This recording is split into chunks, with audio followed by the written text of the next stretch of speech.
Good evening, ladies and gentlemen, from a moist Triangle, Virginia. Welcome to the Grand Central Sports Hub. On this Thursday evening, I'm Jay-Z, with you as always from the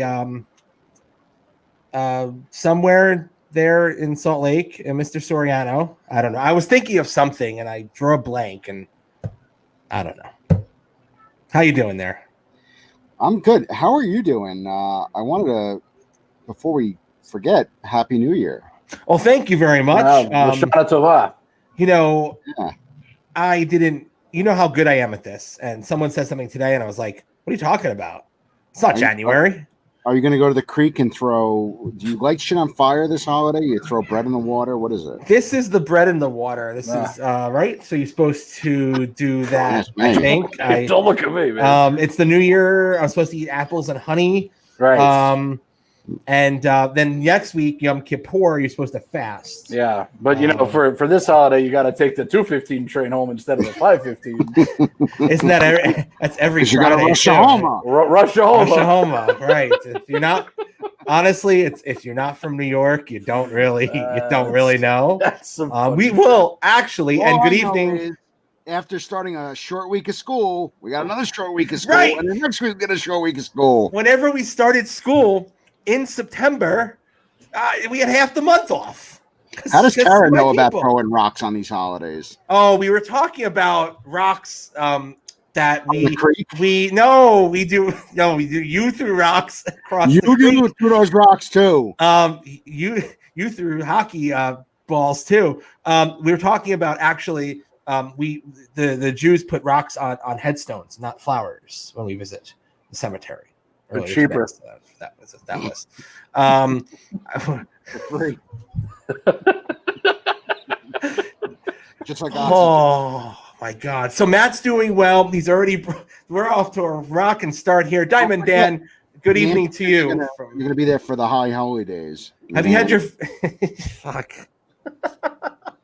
Have you had your first frost in Massachusetts yet? Not yet, but it is going to be a little chilly this weekend. That's all right. Lots going on. We're back to our sportsnados, so even if it's chilly outside, you can be inside watching sports. It's pumpkin spice and fleece season, ladies and gentlemen. Ladies, no, it absolutely is not. It absolutely is not. I think the mid 40s for a low in Virginia this weekend. So it's definitely fleece season, fleece and football. We'll get into football shortly. We have a jam-packed show for you this evening. Everything's in action. Everything. This could be 3 hours if we wanted it to be. You don't want it to be. I don't want it to be. But we're going to start shortly and talk about the reverse course, because who would have ever seen this coming, by the Big Ten. We're going to get an NFL Week 1. I hope you brought your liquor for Week 1 football conversation. I might need a refill. Joe Boo might need a refill for that talk. We'll talk about the Yankees and maybe the Mets if we have time, because I don't know what's going on other than the ownership change. So, yeah, we got some Mets stuff. It is a happy new year. We have some basketball. Josh, the Red Sox fan, will join us for an NBA update. We'll do an NHL update. Big game on tonight. The Islanders are trying to stay alive, trying to force a Game 7. And I would say, with how hard they've been playing, if I was a betting man, and I am, I would go for that tonight. I think that's a fair bet. I didn't check the line. Dan, do you know the line on that game tonight? Islanders. No. I'm curious. Now. I'm gonna have to look at the MGM app real quick here for what is this? Entertainment purposes only. For educational entertainment purposes only. And it's an in-game. So we'll talk a little about this soon, about in-game betting, because I had some wild luck. I had luck last weekend on in-game betting, but not for the sports you ever would think. Strangest shit ever last weekend. I did. So Islanders are actually on the money line. They're the favorites tonight. No. That's what I'm seeing. I'm seeing Tampa at plus 170. I got Tampa at minus 180 on the on the DraftKings Sportsbook for the great state of New Hampshire, and the Islanders are giving they're getting 155 on the money line. No, you're right. I'm looking at it. Plus 140.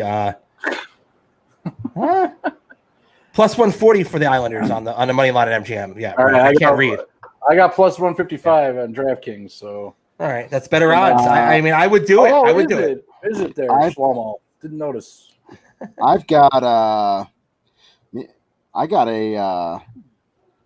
private betting system here. He doesn't run an app, and he's got the Lightning at minus 205. Wow, really? Yeah, Islanders plus 170. Also, I like that. 3 points above the VIG. I don't like that. By the way, the updated Stanley Cup odds, if you wanted to bet the Islanders, are plus 900. They are the only long shot left for the Cup at this point. And it's not the craziest, because if they somehow pull this off, they're playing Dallas, and that's a crapshoot. I would think Islanders, Dallas. But we'll talk about gambling more a little bit later. We'll tease that segment. It is very entertaining if you're into this kind of stuff. If you're not, still entertaining. But the fact that I was able to pull some weird shit off should entertain all of you. So stay tuned for that later. And of course, the review. I had a nostalgia trip to New York last weekend, and our childhood pizza place, Matt, Pepe's. We'll talk about that. I'm going to stop at Pepe's. Where's Eric Frankel? There he is. Eric Frankel. Shouldn't Mush be curly because he's got no hair? Eric, I did not go to Guzzles. I drove by, and it was a sign. And it was like, we sell Jewish newspapers. And I was like, okay. Shemp. It sounds good. And then we'll talk. It's not a start bench cut, but it's entertaining. Who doesn't like this nostalgia about your first vehicle? Your first vehicle you had. So conversation about that later. Dan, we could see it a mile away yesterday when this information came across in the afternoon that the Big Ten has decided Corona is over. COVID is over, and they're going to play football. Right. Well, tell us more. It's not so much that COVID is over, but they they were but they are the oddball, and no one followed them, and they feel stupid. Right. So here we are. There's been a lot of talk. Last weekend you had the SEC, the ACC, and the Big 12 in action. So 3 of the Power 5 with the Pac-12 and the Big 10. Kind of lagging behind. And, just as a refresher, Big Ten schools that, dominate ratings, on the weekends include Ohio State, Michigan State, Penn State, Illinois, Indiana, Iowa, Maryland, Minnesota, Nebraska, which I didn't remember. I thought they were in the Big 12, Northwestern, Purdue, and a little school in southern New Jersey called Rutgers. So Commissioner Kevin Warren, who's in his first year, that's distracting. Commissioner Kevin Warren, who's in his first year as commissioner of the Big Ten, is not unfamiliar to football and spent the last several years as the COO of the Minnesota Vikings. He was the first African-American COO of an NFL franchise, obviously not GM because that was Jerry Reese, the failure in New York. And starting January 1st, he took over the Big Ten. But he thought that was going to be a great job at the beginning of the year. And then all of a sudden, March 15th rolls around and, there's some decisions to be made. So, Matt, you'd be happy to know that Mr. Warren is a Notre Dame Law School graduate, graduating from South Bend Law School in 1990. So there was a very interesting piece in the Wall Street Journal this morning about Mr. Warren and his need to absorb the firestorm that when, I think it was back on August 11th, he had decided that, August 11th, Commissioner Warren put a hard stop on the Big 12 season. And they did get made out to be a lot of fools because they just said, this is going to be a full stop decision while the SEC, ACC, and Big 12 were moving forward. The Big 12 is the only of the power conferences so far that I've seen that actually has a game cancellation or a game postponement guideline. And it's basically if you can't field a 53-man roster or a college fantasy roster with X amount of quarterbacks, tailbacks, cornerbacks, whatever, et cetera. And other conferences have been going up to 20% occupancy or 20% attendees So, the SEC really, we had talked about it on the show too, that the SEC was going to become the developmental football league for the NFL. But now, the pressure was clearly on, and the Pac-12 will be meeting tomorrow to discuss a return to action for their teams as well. So what does this restart look like? As I said, back on August 11th, Commissioner Warren put a hard stop on the season and then followed it up on August 19th. It's a real hard stop he put on. Don't get a load of this. On August 19th, and I quote, he said, "This decision will not be revisited." Okay. Right. So let's not forget, too, that the president of the University of Michigan is an epidemiologist, and the pressure was on, obviously. And then, of course, the SEC, the ACC roll out football games last weekend. There's handle, there's gambling, there's TV, there's everything you got. So on September 11th, last Friday, Commissioner Warren called up some of his bros and was like, "How do I get my guys on the field?" Funny how that happens. So the following day you have games, and then yesterday the 16th you have the announcement. So what are we looking at for the Big Ten season here? There's no definition on opt-outs right now. So when Rutgers decides they don't want to play, probably should in this season, which they probably shouldn't be in the Big Ten to begin with. That's still unclear. So we're talking about 8 games starting the weekend of October 23rd and the 24th, which brings the season to December 19th. And if you would believe it, the final college football playoff rankings come out on December 20th. So they're pushing, obviously, for an 8-game season that at least, you need 6 games, you need 6 wins to qualify for a bowl in college football. So it gives you a little bit of leeway there.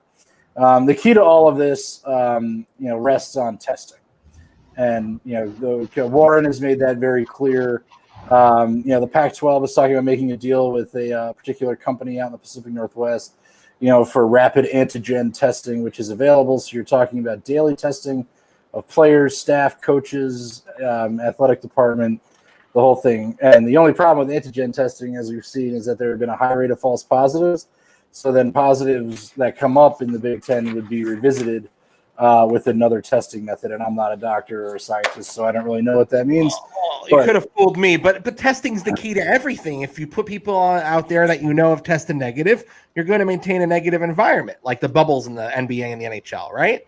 Right. So there's no reason why we can't do this on a wide scale to make this actually safe, including, listen, I'm sorry to take this on a side about testing, but if you had widespread testing available for, let's say, allowing spectators into sporting events, and you gave 15 minutes results and then you let me in, we could be more functional society right now. Mm-hmm.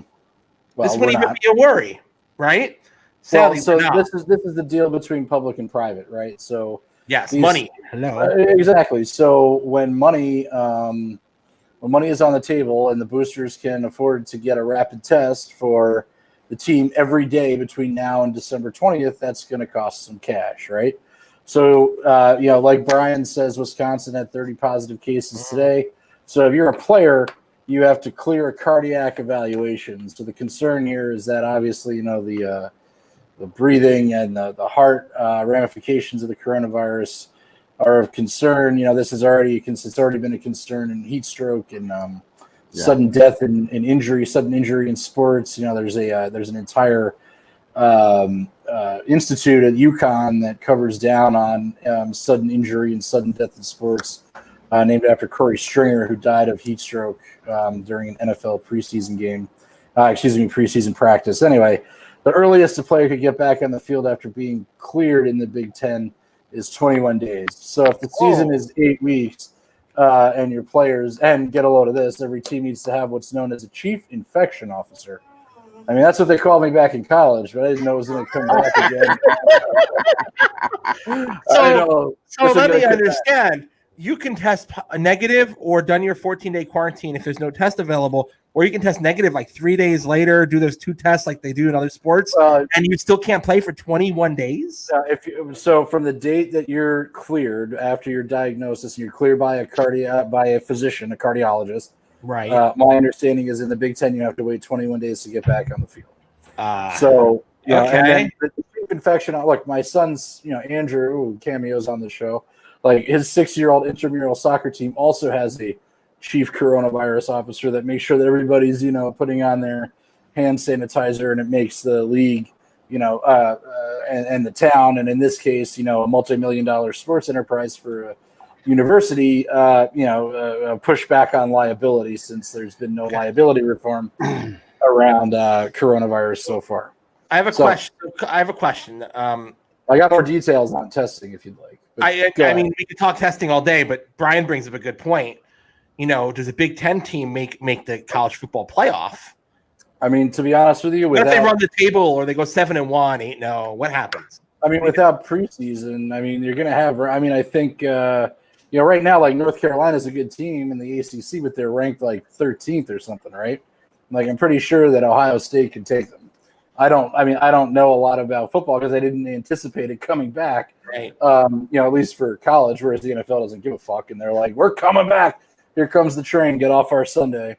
So, I think as you're talking about resuming normal activities, the other thing to that point, like there could be no practices or competitions will be altered if positivity rates exceed 5% for tests taken or 7.5% for team members tested.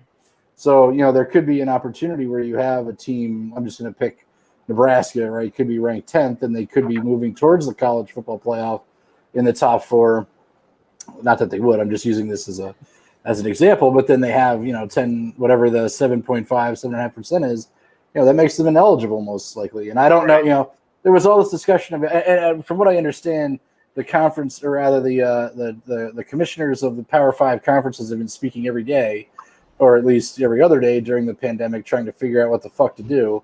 And of course that turns out coaches and like school administration, because really at the end of the day, what is the biggest money driver for most of these schools? If you look at, 30 states in the United States, the highest paid public employee in that state is a college football coach. College football. Yep. So if you're looking at it from that angle, the school wants the money. They want the broadcast. We got to get ESPN back out on the road doing masked up COVID parties outside of, Kyle Field in College Station. But with an opt-out clause being unclear and no full contact practices being held, I mean, I don't really know, what to expect. And, if the Big Ten can get their testing regimen figured out by the 30th of September, practices will resume between now and the end of the month, which is quite interesting. So at this point, money trumps liability. So of course. Now for Matt, hey, anything new out there? The Brian, Big 12, Pac-12 going. Oops, have you heard any updates for the Pac-12? They're talking.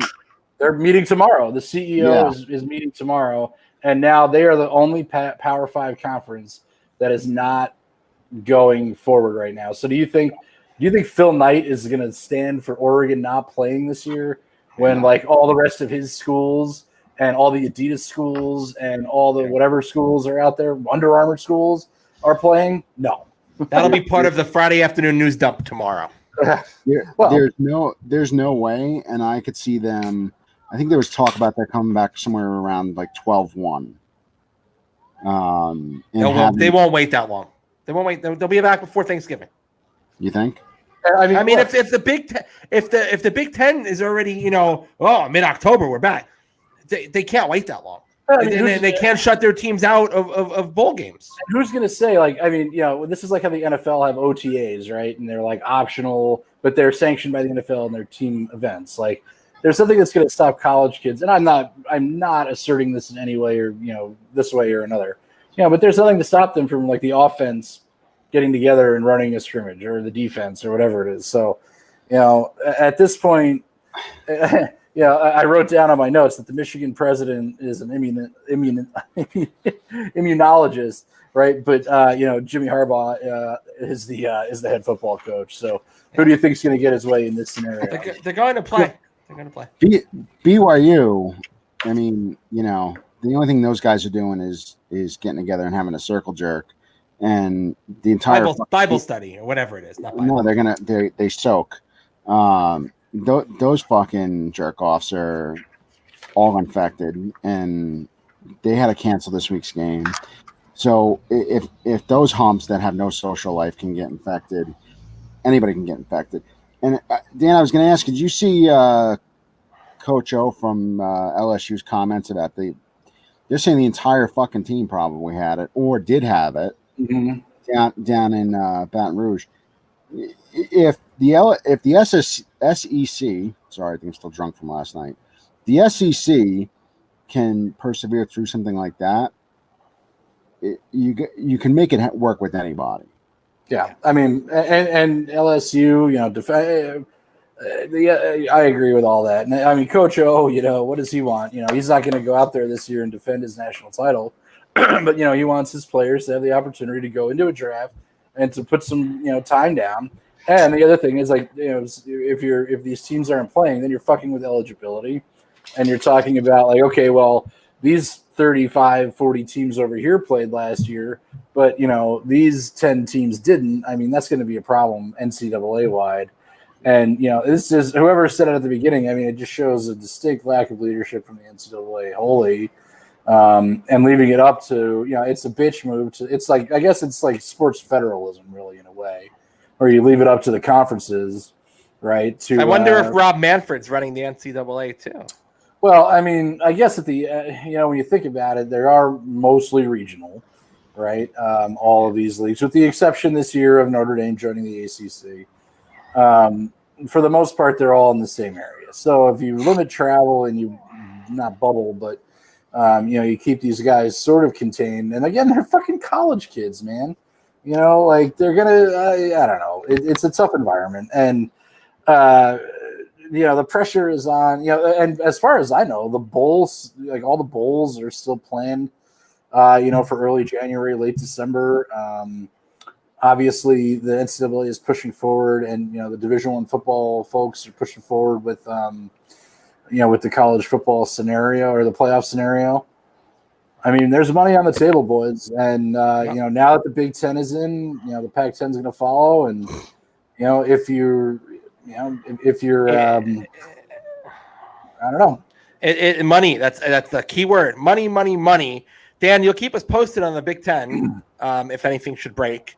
And by next week. So it should be an interesting story to follow, and the Pac-12 as well.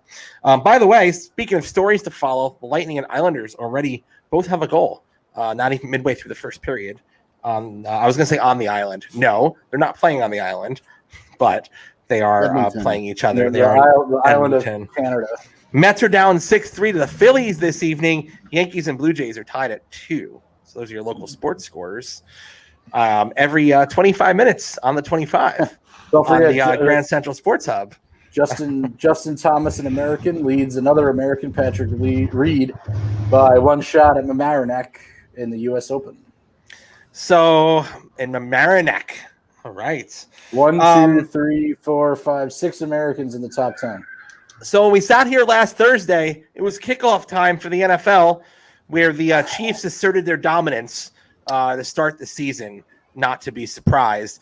However, I don't know if I was very surprised at either game for our New York teams. So maybe we'll start with the Jets because they don't deserve a whole lot of time. We can get through them pretty quickly.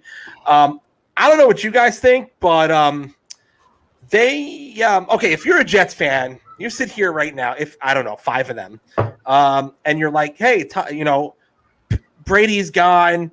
Patriots are in flux. They've dominated for the last 25 years. Here we are. Maybe we could do something. And then you have the first game of the year against the Bills, who are the favorite for the division.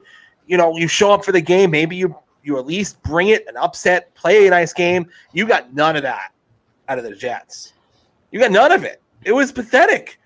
Sam Darnold looked awful. Adam Gase, I don't know. Is he even on the sidelines for this game? The Jets just did not prepared. They weren't anywhere even close into the same class as the Bills. What's your early assertion of this football team? What is it? What is it really? Le'Veon Bell's hurt, right? 3 weeks. Yeah. He's on IL, whatever it is, IR. If you're a Jets fan, what's your best hope now? What do you want? Draft pick. You want a tank? 4-8. What are you tanking for? Another quarterback? What are you doing? Yes. So, okay, do you think Sam Darnold isn't the answer? Or is it just an offensive line problem? Trevor Lawrence. Mm-hmm. I mean, is that what you would do? I wouldn't mind the Giants tanking for him. I mean, well, we'll get there in a minute. We'll get there in a minute. Adam Brian, Gase- it's funny, Swintel, European football is something I betted on last weekend, so stay tuned. There was a really good headline. I don't remember. It was the Post, the Daily News. I think it was this morning that said Jets players and coaches are damn lucky that Woody Johnson is the anti-George Steinbrenner because he's got the patience of a saint with his shitty coaches and shitty GMs. Can you think of the last coach that was really dynamic there, that really was an impact guy in the Johnson era since Mr. Hess died? Yeah, about that. Slight problem. Rex Ryan. I mean, Rex was probably the most dynamic, but he took him to an AFC Championship game. Yeah, we forget because of how poorly the last couple of years turned out because they had a bad roster. He did well. They had injuries. They had a bad roster, but he took them. They were in the playoffs a few years in a row and to the championship game. Yeah, but really, Ryan was the probably the best, most dynamic coach they had. The Jets just don't build. They just don't build a team to be winners. They don't. It's like they build for mediocrity. You said it. They accept mediocrity. It's okay, and there's no rush to fix it. Right? You won't see any in-season changes because the NFL just doesn't fire coaches in season. So Gase will work the whole year before they make a change, which is bad for Darnold because it's going to stunt his growth, I would think. But no offensive line is no offensive line. And you can't do anything without an offensive line. And you know what? We are very aware of that, as two of you guys are both wearing the garb of the other New York football team, which struggled in week 1. We sat here last week. We tried to temper expectations. But let's be honest. We were kind of jacked up for the Joe Judge era to start. We were jacked up. The Joe Judge felt good and about Jason it. Garrett era. Right. We felt good about it, that it could be turning around. I think we underestimated the Steelers' defense specifically, and I think we overjacked ourselves for the Giants, for lack of a better term. Diamond Dan, I'll let you go because you were the most outspoken all game, and for the 2 days following, I tried to calm you down. I couldn't. Do you have the pictures? I did. I have the pictures. The pictures are here. They're ready. So why don't you tee this up? Before you get fired up, this probably sets you off. Did you hear? I forget even who called the fucking game, but they were talking during like the first half. They're saying, yeah, Jason Garrett really having an impact on Daniel Jones. Jason Garrett's advice to him was, any series, any possession that ends in a kick is good for us. And I'm like, as long as it's not a turnover. And I'm like, well, a fucking punt is a kick, for Christ's sake. That means you fucking get a score. I don't even want to think about this. Here's the thing. The Giants played. Right. So Dan sent me these. I don't know the quality. I don't know. This is not a. This is not a. This Do we is have not the Fox ability Sports. to draw on this? I think I do. I don't know. I wish we did. Okay, so the Giants, this is there are 3.5 minutes left in the third quarter. Right. So up to this point, though, let's just say, how are you feeling? How are you feeling right now? Amazing. That it takes all of us right there, and they fucking just mailed it in. So the Giants. This is. Okay. So to your point, you said that we went into this game with a little bit of high hopes that we got a little bit. Some of us had a lot. He's doing all the right things in practice, and he's, he's got this attitude change. And what do we in the first half? I have to watch poor Saquon, run the ball into his offensive line, defenders in the backfield. I mean, for Christ's sake, the poor Danny Dimes looked like what's his name? Winchell from fucking Friday Night Lights after Booby went out, just getting smacked in the backfield by Dallas Carter, and it's like, the kid can't drop back fast, so you cannot get the ball out.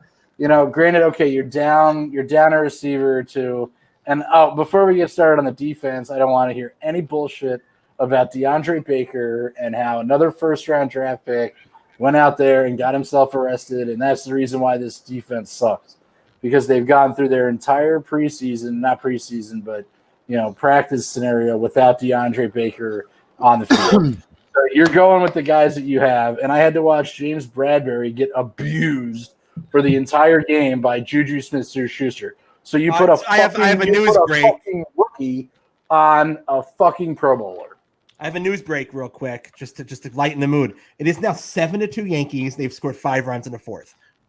Go ahead. You interrupted my rant for fucking that. All right. So look, the revelation of the Giants this season, whether they suck or not, will be to confirm the fact that Darius Slayton is a fucking Pro Bowler. Like, that guy is a beast. Danny Dimes loves him. He gives an additional option when the guy can get the fucking ball out. To Shepard and Golden Tate if he ever plays wherever the hell he's been. I forgot he was even on the team. But Slayton, is going to become like, you remember when, back a couple of years ago, but I guess it was about 10 years ago, in between the Super Bowls, like Eli refused to throw the ball to anybody but like Mario Manningham. Right. And, he was like always looking for him and he couldn't find him. And he would just like try to throw the ball somewhere near wherever Mario was, which would result in an interception or a turnover. I have a bad feeling that when Danny Dimes is running for his life from a bunch of 6'5", 300-pound guys, he's like, where the fuck is Darius? Right. Because you know why? Because my tight end fucking sucks. And if there has been a bigger regression in the NFL than Eric Ingram, please let me. Watching the game, Eric Ingram is the guy that stuck out as trouble that we're going to have all season. Two drops in the first half, and he can't block. Ball. Okay, so we're going to get to that in our illustration here when we get to our fuckery in five slides. Fuckery Where'd you go, Jason Sehorn? So I mean, no, who was a great all right. So Saquon Barkley is not he's a little guy who, runs in and out and moves left to right. He's not a blocking running back. Neither is Wayne Gallman. And the Giants haven't had a decent blocking tight end probably since Kevin Boss. So that's saying something. While Eric Ebron, who was taken just before the Giants took Odell Beckham Jr. in the 2014 draft, was on the other side of the ball, making it rain from 5 to 7 yards for that cripple that still passes as the quarterback of the Pittsburgh Steelers. And when Ben Roethlisberger has more rushing yards in an opening day game than Saquon Barkley, this team has a fucking problem. We'll get into a little bit of Saquon stuff after. There was there's a little debate between Tiki Barber and OJ Simpson we need to talk about when we're done with this fuckery in 5X slide. So the Giants, am I glad I passed on Saquon in the draft. Well, I probably should have done the same, but I should have known better. So the Giants hang in there. They get a stop after after halftime. The Steelers got the ball. The Giants put together an Eli-esque 2008 drive. Danny Dimes matriculating down the field in 17 plays, covering 80 some odd yards. Right? I felt good here. I felt real good. I will say this: the one highlight that the new Joe Judge era has brought is Jabril Peppers returning kicks. So Peppers returns or this was kicked in the end zone, or so they come down, key third and longs, 3rd and 6s, right? And 2 of those were on Dimes, evading the pocket again because he has no time, and he has to run for his life. And now he figured out that he can run towards that yellow or an orange stick and try to get a first down because they can't get their fucking Pro Bowl running back any room to run outside or inside. OJ was right. Everything OJ said was right. So yes, OJ was right. Now, we're down to the 5-yard line, as you see here. And you can't really see it on the picture, but in the bottom right-hand corner, that reads that it is 2nd down. Okay, it's 2nd down. You're hanging with a team that's better than you, and you're on the doorstep after an 87-yard, 17-play drive. Right? So, wait, go back to the picture. Oh, sorry. So, again, this is 2nd down. It's not 3rd down. It's not 4th down. It is 2nd down. All right? And look at when you put it back up there, I'm going to show you. Obviously, if you have never watched the game of football in your entire life, right? How many guys are there to the left of the quarterback? 5. How many are to the right? 2. 2. Okay. So where do you think this football is going? And notice who is on the end of the left side of that line, but public enemy number 1, Evan Ingram. So we called him Eric Ingram before because I got him mixed up with fucking Ebron. Anyway, slide 2. And next slide, please. Yeah, next slide. No, we're all we're zooming, so it's like, could you go to the next slide? Somebody fire this admin. Okay, so here we go. This is obviously shortly after the ball is snapped. Here, now you can see very clearly in the bottom there are 3 minutes and 25 seconds remaining in the third quarter of a close Monday Night Football game. 6-point game, opening night. Steelers, the 3rd best defense preseason ranking. And I cannot stress enough, 87 yards. You're feeling good here. You're feeling good. Right. So where is Evan Ingram in this picture? I wish I could circle him because he's the guy that is blowing by the fucking cornerback who is rushing the quarterback on the left side of the line. So Evan Ingram is running into some route while he does not even pick up the corner who is snuck up and is now blitzing. So what you're seeing here is that Dimes is going to play action Saquon. Next slide, please. And please note, again, that the cornerback who is coming up on a blitz is unabated to the quarterback. That was a really bad play action, too. They were about 75 feet apart. Well, here we go. So now not only do you run a play action, but now because there are 2 defenders in the backfield and 3 guys standing between the last blocker and Saquon Barkley, Danny Dimes has to roll out to his weak side after a play action. So now he's in a bootleg scenario. As you know, 2nd down, okay? Saquon Barkley is standing in the middle of this picture by himself 2 yards from the line of scrimmage, okay? Look, there's not a guy, 1, 2, 3, 4, 5 yards anywhere near Saquon Barkley. So, next slide. He's all by himself. This is a fuckery in 5 acts. I think we're up to 4. Are we going to see the grassy knoll, too? Exactly. Back into the left. Back into the left. For whatever reason, Saquon decides to run over and cover down on this guy on the end, or he was trying to get to the sideline and maybe get some yards out of nothing. So in true Eli fashion, I have a amateur opinion right now of what I'm looking at. There is no fucking options here. Correct? Yeah, there is. Throw the ball away. No, that's what No, there's no fucking actual viable receivers. Is what I'm saying. That's what I'm getting at. But right in the previous, okay, these 3 slides have taken place over the course of 3 seconds of game clock. Okay, so if you look at it, Saquon was just like they did last year. He could have dumped it off to Saquon to get blown up by a fucking linebacker, but now Dimes waits and initiates contact with the guy that's been chasing him laterally for 10 yards and puts the ball in the air. Also in this picture, to Saquon's left, the nearest giant is back on the line of scrimmage where the ball was snapped. All right. And Evan Ingram, look where he is in this picture. He is behind 4 fucking defenders.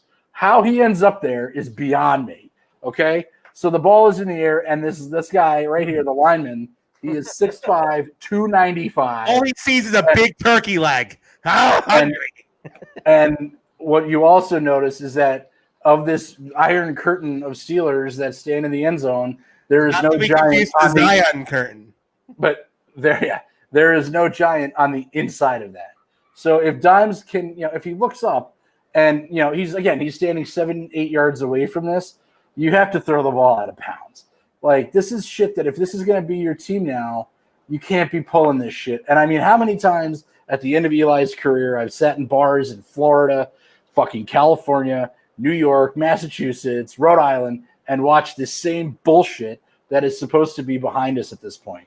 And now the big dude intercepts the ball and falls down in the end zone, while Evan Ingram, who blew his block, is standing fucking 8 yards into the end zone. In all fairness to Dimes, I mean, that Eli is who we learned from. So I agree, but the fact is, you throw the fucking ball out of bounds. We know it's a bad decision, and I'm not not getting on you for that. I'm not saying that you're wrong. What I'm saying is there's the issue of the offensive line through this game. Pass block. This play's not even on the offensive line because Ingram lines up and he's on the line and then he runs a route as opposed to picking up the blitz. It's a bad decision, but also this quarterback isn't. This is stuff that you're going to see without a game, but with a new coaching staff. They haven't played preseason. The turnover on the roster. I mean, I just feel like you better get used to it because I feel like this is not the first and the last you're going to see. Okay, but this kid is not – he didn't just pick up the football. If it seems to me it's fairly routine that if you see that the guy missed a block and you're scrambling and you have no option, you're supposed to be – you're the guy with the ball. Scan the field. You have no options. Throw it out of the back of the end zone at the very least. On second down. After you've come down the – look – I didn't play football. I know it's not fair for me to be sitting here complaining about it, but I'm not like the guy in that movie Big Blue.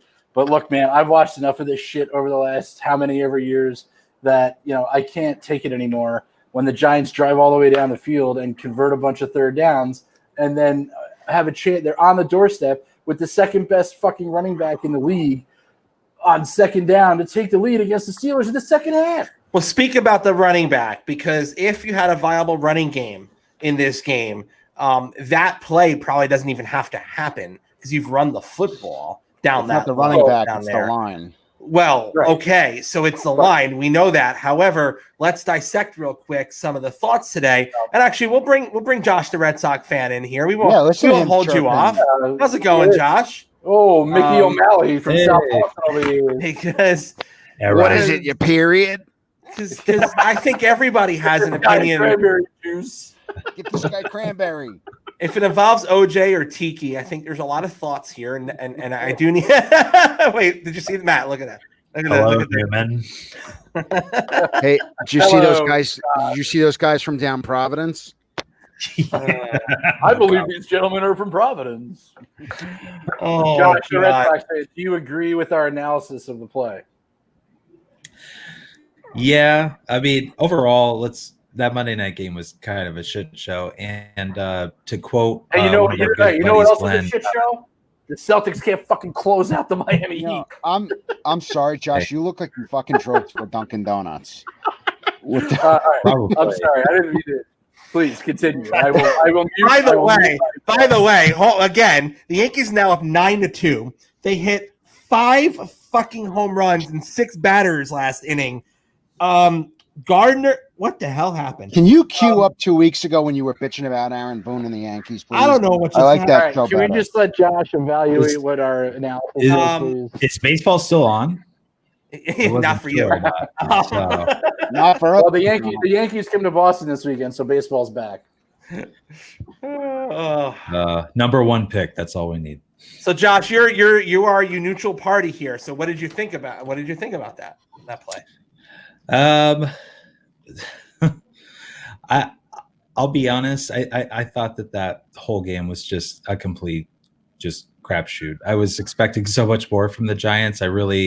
I'll be honest. Like, I don't have any ill will towards the Giants. I want to see Pittsburgh get killed, but that was a very sorry display for Monday Night Football on opening night. So, yeah, I'll leave it at that. And I think it was about as bad as the ESPN color on the tent of the screen that night. I think everybody could argue. I don't know what was going on with the ESPN cameras, but that was a very bad shade of yellow going on the whole night. Yeah, you were talking about that on Monday. It was I don't know what maybe they were out of practice too. Who the hell knows? But okay, so Tiki Barber, who's nothing but jealous of the Giants' Super Bowls without him, and is pretty much, I don't know, he's a scorned ex-Giant. I don't know how else to put it, because he never has anything good to say.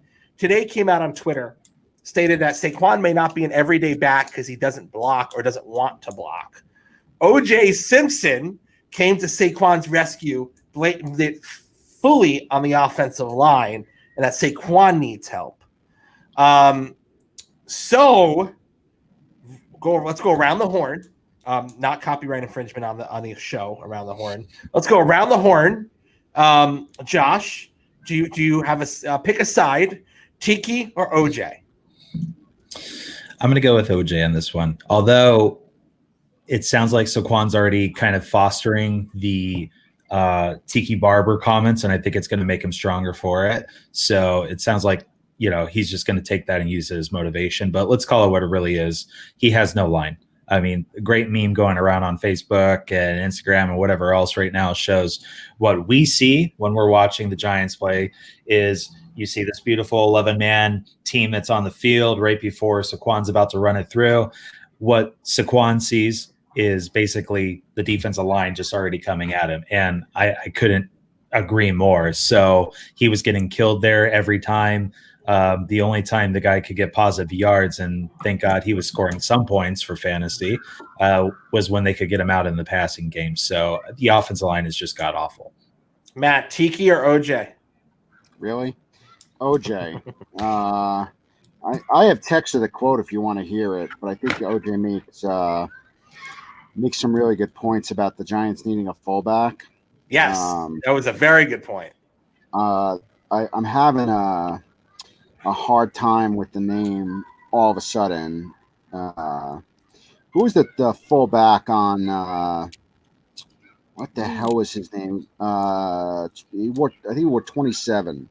On where? On the Giants. Oh, Brandon Jacobs. I was going to say Rodney Hampton. No, they need a fullback. Fullbacks. It's a very good point. Or Henry Hynoski.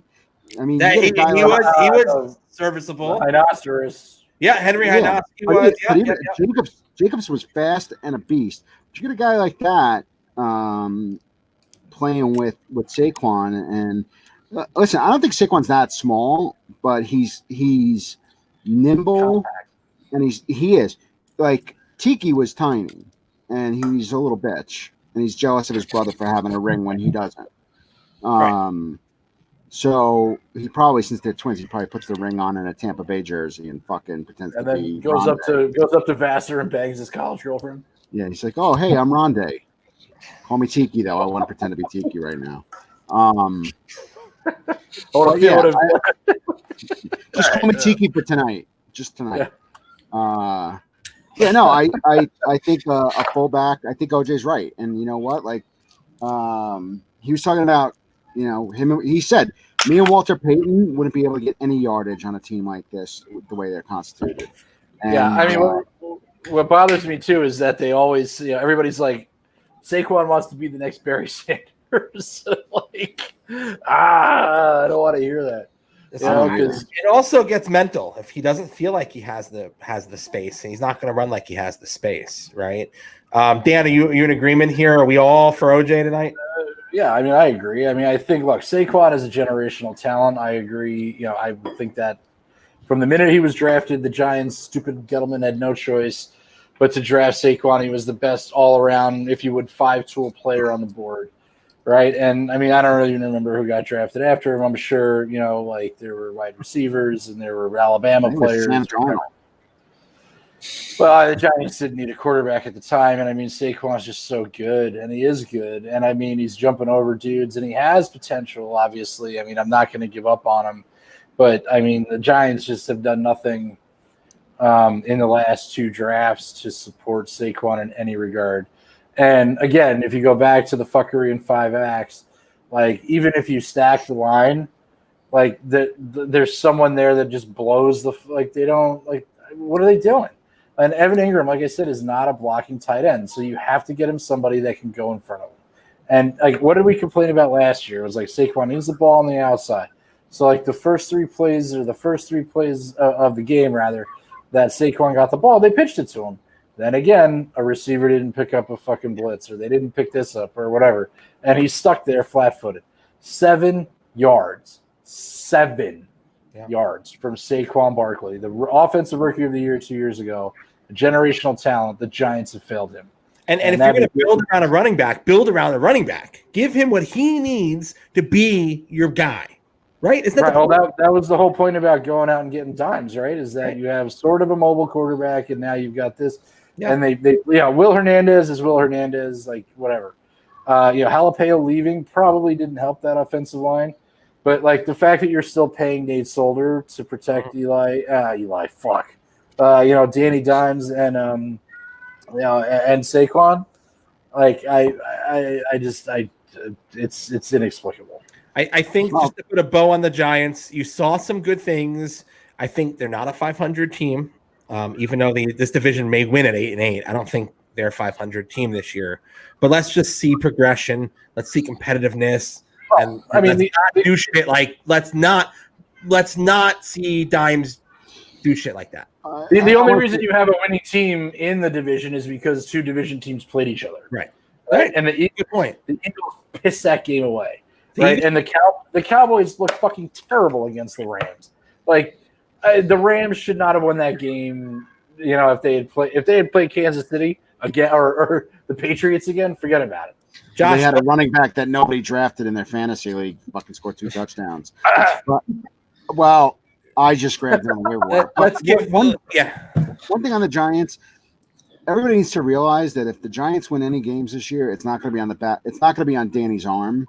It's going to be on Saquon's legs. Of course. And it's going to be that way for a come. And Slayton, I will put Darius Slayton in that category. Yeah. But the Giants' first play for scrimmage was a slant. All right, a slant shepherd. When the last time they ran a slant was? I don't even know. For all the things that Dimes does right, he doesn't have Eli's arm. Eli had just a fantastic arm like his brother. And they needed Saquon towards the end of Eli's career to take that pressure off of him. But this is going to be a running team for a long time to come. That's why they could have, Eli's half-retarded brother or nephew as their fucking The player. problem is the NFL is a passing league.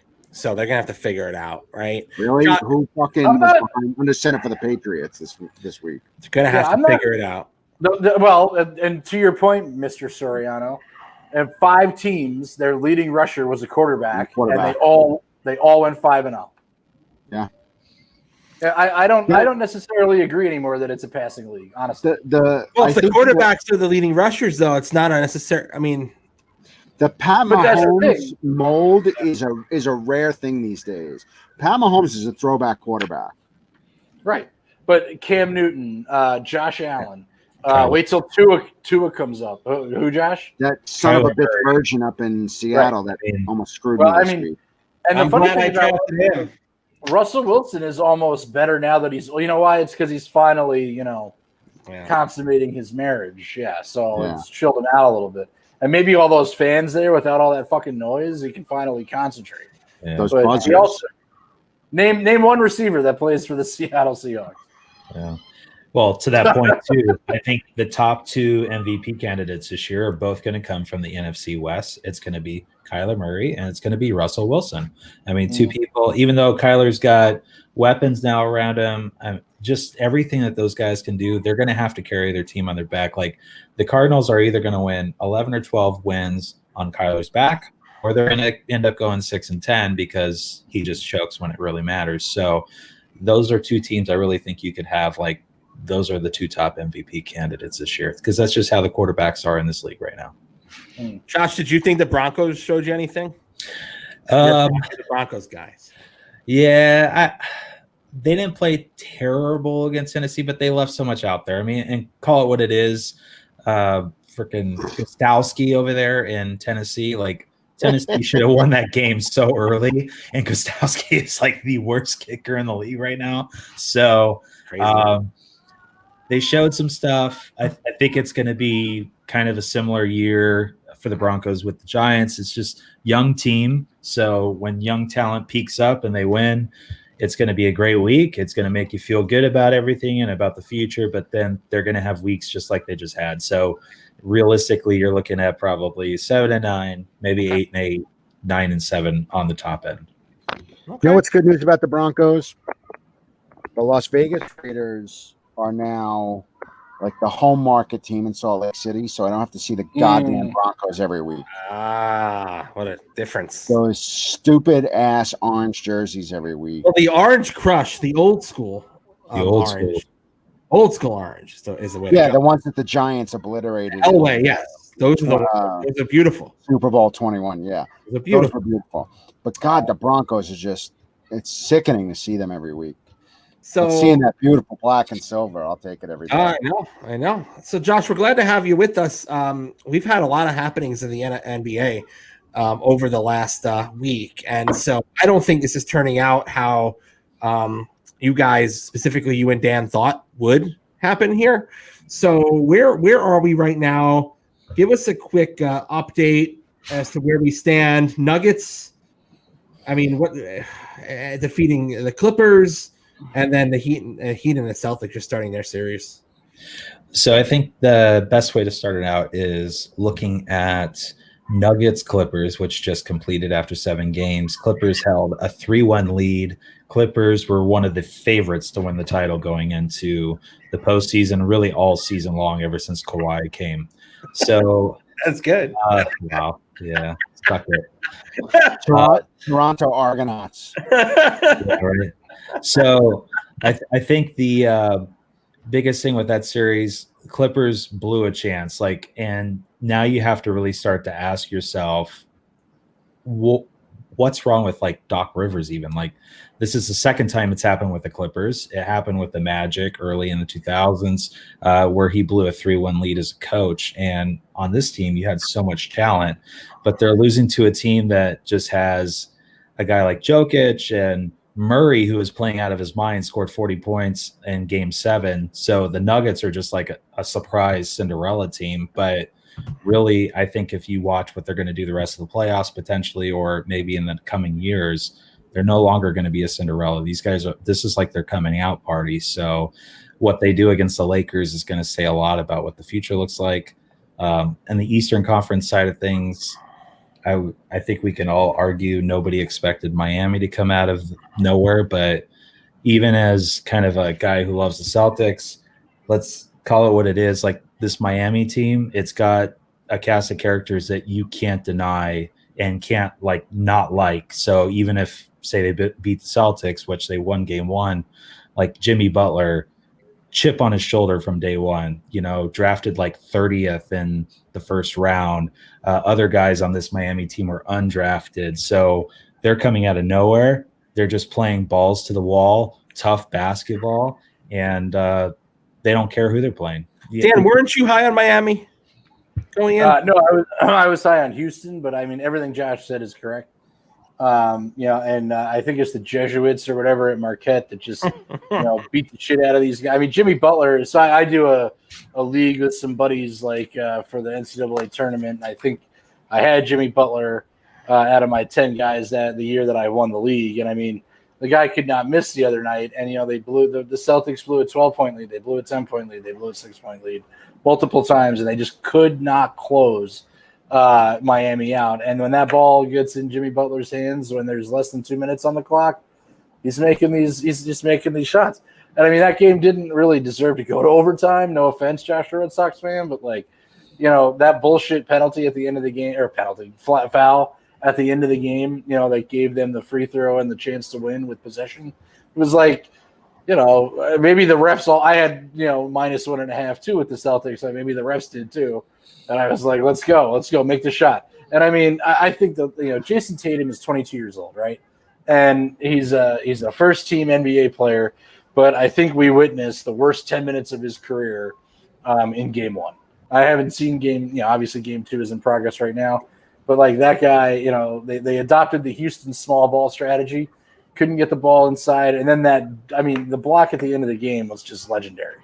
I've never seen anything like that. We're end of the third, 84-77 Heat right now. All right. I mean, it's called 7 point. Yeah. But I mean, Tatum, was it right? He drives the lane. He's about to jam the ball to put it into double overtime. And I forget who it was, jumps up and with his offhand blocks it and, prevents the game from going any further. It was brutal. Yeah. Talk about a bad beat. So Dan, give us a series prediction: Heat and Celtics and Lakers Nuggets. Me or Josh? You first. I mean, we're in the middle of we're one game in. I mean, I think the Celtics are a resilient team. They've got young, scrappy talent. But if the Heat win tonight, it's going to be tough. And the other team, I don't know. I would say Clippers, not Clippers, the Nuggets, they're riding the hot hand, man. 6 games, whatever, go. I don't care. What the NBA does not want is a Heat Nuggets final. No, I mean, look, right. So the other night in game 5, was it the last game of the Rockets series? The Lakers shot 62% from the field. Like everybody, somebody got open, and granted, the Rockets were, and I was, to be honest with you, I want to go back, Josh, the Red Sox fan, and watch our show of the NBA preview before they even decided to come back. Because the Rockets and Russell Westbrook did not impress me at all in this series. That guy just sort of gave up, and he seemed like he was always frowning, or the defense was lacking. You had guys in foul trouble. Harden couldn't do it himself.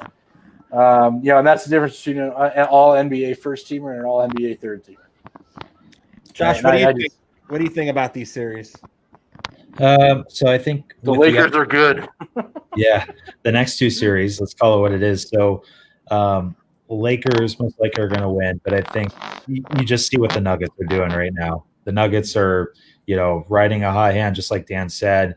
I think that's easily a 6-game series, but I still put it in the Lakers' hands. They just look hot. They're the professionals, so to speak. And if you look at it, there's been no drama with that team from the start of the playoffs almost, which is surprising. It is surprising, right? Between Anthony Davis, LeBron, and I mean, this is going through all of the BLM stuff, all of the politics, all this other stuff. The sit out, the sit down. The sit down didn't go very well for Milwaukee, and it seems like the Lakers are taking advantage of that. Yeah, and I think even look back in LeBron's point. So there was a big deal made about around that time when they did the walkout about LeBron and the Lakers and the Clippers. They walked out of the room when the NBA PA tried to have this big discussion about it. Well, the whole reason LeBron walked out was okay, Milwaukee, what's your next move? Why did we postpone games? What are we doing here? So then that's kind of when there's no answer to this. He walks out of the room and he took his team with him because what are you doing? Well, I mean, the problem is when they said that the Bucks were sitting out and they were on the phone with the Attorney General, who is politics aside, the Attorney General of Minnesota is a very progressive individual, and they were probably calling him to make sure that they weren't violating their fucking CBA. And as it turns out, they were, because if you threw that to the courts, they would define that as a wildcat strike, and then you're in big fucking trouble because you violated the terms of your collective bargaining agreement. The union's like, you guys are going back to play on Friday. Sorry, it's just the way it is. You made your statement and that's it. Right? Yeah. And look, this is America. Do whatever you want. But if you violate the terms of your contract, you're going to fucking jail, you're paying a fine, or something really bad is going to happen to you. Yeah. So did Josh skirt the predictions? I don't get predictions.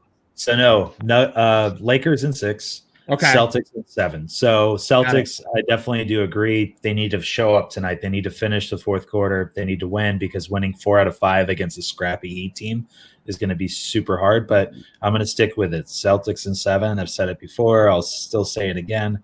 But at the same time, going back to kind of a series we just talked about with Rockets and Lakers, it was disappointing to watch, to say the least. And I didn't bet on them like Dan did, but Westbrook looked like you would see him run up the floor. He's just standing around. It's almost like he was in the way.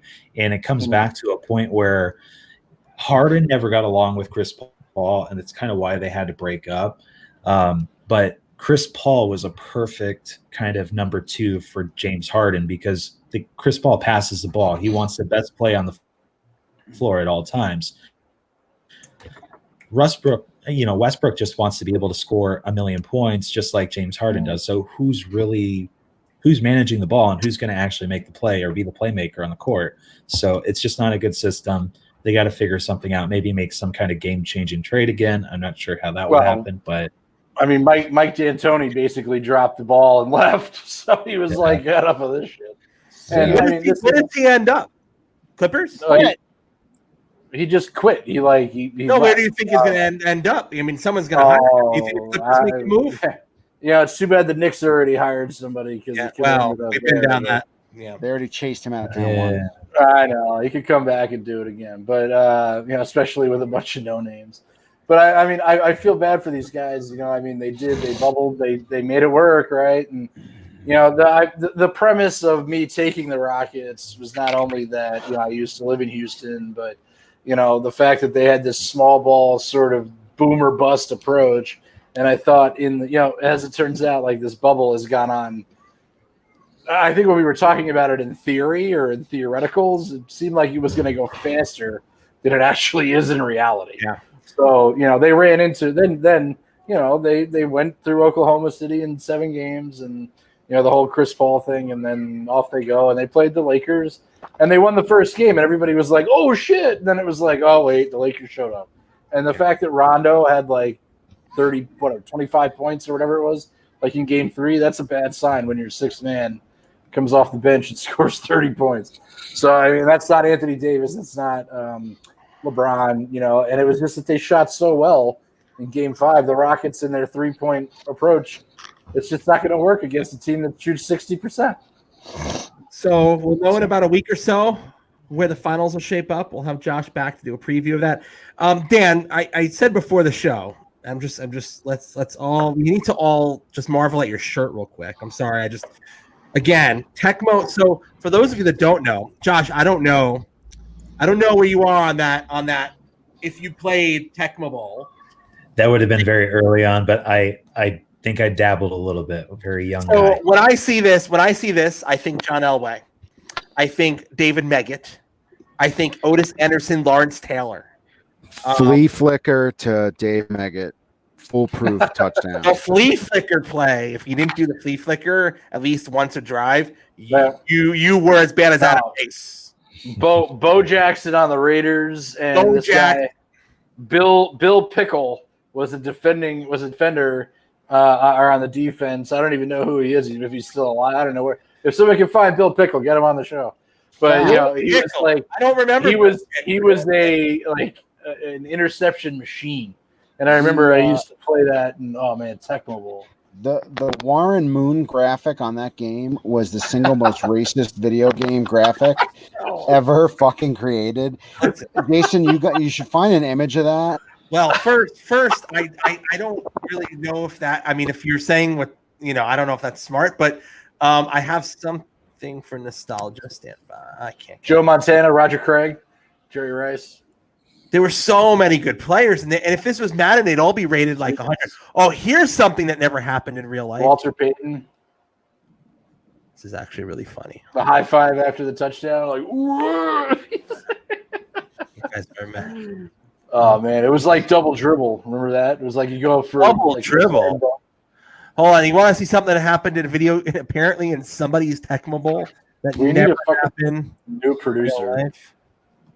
We need a producer is what we need. We've got Baba Joey. Where did that happen?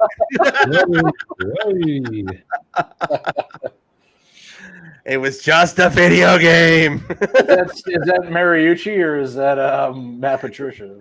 It's not Matt Patricia because he couldn't get him on anyone's shoulders. I'm surprised nobody's taken Matt Patricia's pencil and stabbed him in the eye with it yet. They shoot people in Detroit. I mean, if that's not another guy that you really can get rid of in the middle of the season at this point, I just, that's not working out. And who was the playoffs? What was it? Jim Mora, right? Oh, that's the best. Playoffs. This is great. What's up, Bo Jackson, dude? So I think, like, especially for Josh, like getting a Nintendo and playing this game right now would just be amazing. Oh yeah. You know, Matt Patricia was in trouble. You know, Matt Patricia was in trouble, Jason, because you won. I don't know if you remember this. Your $700 Jets win in Sportsbook, your first sports betting book, first game win was Matt Patricia's first game betting on the fucking Jets, who were major league underdogs. If that's not Matt Patricia. Monday Night Football, my 40th birthday, fucking Matt Patricia tanked. He got obliterated by the Jets. Dan, you said Jets in the over on that, I believe. And they won that game. Did I get it right? They won. Yeah. They didn't just win. They won by like 50. Jason went $700 on a $25 bet. It's ridiculous. Where's my commission? We're going to talk about betting. Dan's owed a lot of commissions. Can we put a year on this? Like, what Jets roster are we talking This about? was 2 years ago. Oh my With god! opening night. Wow. This was September 10th. What the fuck year is it? 2018. Your 40th birthday in Vegas. Yeah. We're at the Cosmo. They funded the rest of my trip. Josh, don't question my judgment, man. I told Soriano to draft Patrick Mahomes, who he'd never heard of 2 years ago. He wins his league. You know, yeah. I get everybody paid on horse racing, you know, and then when it comes to college football, I lose all your money. So it doesn't matter. All right, what's next? Do you guys want to touch on hockey real quick, or we? No. No. Islanders Lightning still tied at 1. The winner will. The Stars await the winner. We could do a preview on it next week, but it feels like the Bruins and the Rangers are in the playoffs. I feel like the Stars are going to win the Stanley Cup at this point. I agree. Because you left Texas. Because I left Texas. Exactly. Gary Bettman's about to have a wet dream. 2 Southern teams. Oh God, the ratings are just going to be. Well, you know, here's my thought on the hockey ratings, real quick. Hockey is hockey. Fans are fans. If you're not a fan, you're not a fan. Honestly, at this point, the NHL has done nothing or does not care, and they've embraced that hockey is a core sport of fans, and that's it. And it is what it is, and so be it. You know. I will say this in defense of hockey. At least they let their freaking games play out, unlike the NBA, who the fix is always in. Yeah.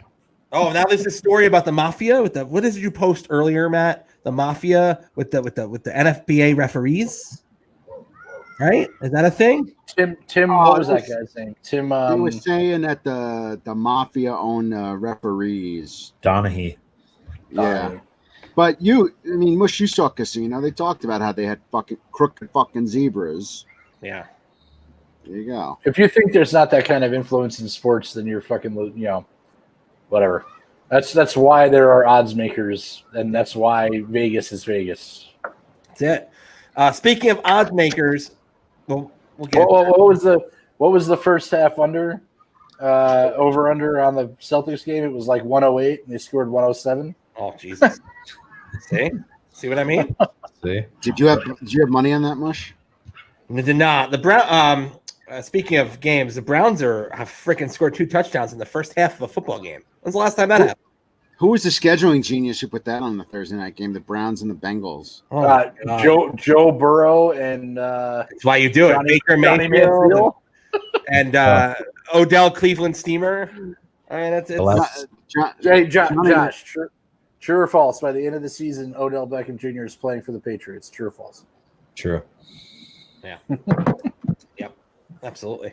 It's happening. Absolutely. Yeah, but he'll have nobody to throw to him. Cam Newton. He'll be blocking for Cam Newton. Well, that'll be quite the I'll say fashion this. show, though. Internal thing right now. Belichick will do whatever it takes to win as many games, if not more, than Tomka. Yep. Exactly right. The people up here have spoken, Josh, the Red Sox fan, believe me. Yeah. They are Team Belichick all the way. Bruce Arians gonna find himself in a pair of cement Uggs if he keeps talking shit about fucking Tom Brady. Oh my God! I think it was a bad week for Tom Brady. He got kicked out of Jeter's house, and he got called up as his new head coach. So you know what? Fuck. Well, him. Lucky for him, I think he could probably afford his own place. Yeah. This.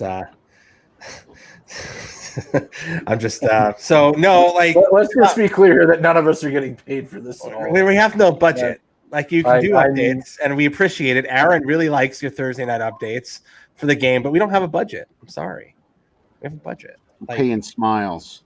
That's it exactly. Josh, thank you. No, we just make you money. We don't, That's right. That's right. All, That's right. Let's it's true. We'll superimpose our sponsors ads over your face. That's right. I'm sponsored by Jack Daniels. Jesus. Oh my goodness. Hey, the Newman beer. Where did you get that? It's Mustang Sally. So they are out of Chantilly, Virginia. So just basically go to any good beer shop, Department of Beer, Norm's Beer out here, anything that's in the Virginia area, Nova. I still have to go to Department of Beer this week. Yeah, over by Reagan. So just drive right there on Route 1. You'll be able to find it. It's in Arlington. Alex, technically right at the Crystal City and Alexandria border. So technically in Alexandria. All right. The ABC doesn't sell beer, Aaron. Yeah, no. The ABC's a hot mess. Only the hard shit. But there is an ABC right next to right in Crystal City. Aaron, it's not Illinois. They don't, let you fucking drink everywhere. Right. You can't buy Crown Royal at the CVS. It's okay, but you can go to the Crystal City restaurant and get a good deal on a steak. That's right. Well, at the restaurant? Look at Danny. I know. I've only been told that. I don't know if that's true or not. So that's the thing is like I love the sports pub there because on the third floor they built, they have the lines on the board, and soon you could just you can bet in DC now. Maybe one day the Commonwealth, will come along. But I mean, can you imagine sitting at the Crystal City Sports Pub from 11 until 11 and just gamble on sports all day? It'd be terrible. Sounds like heaven. So I went down.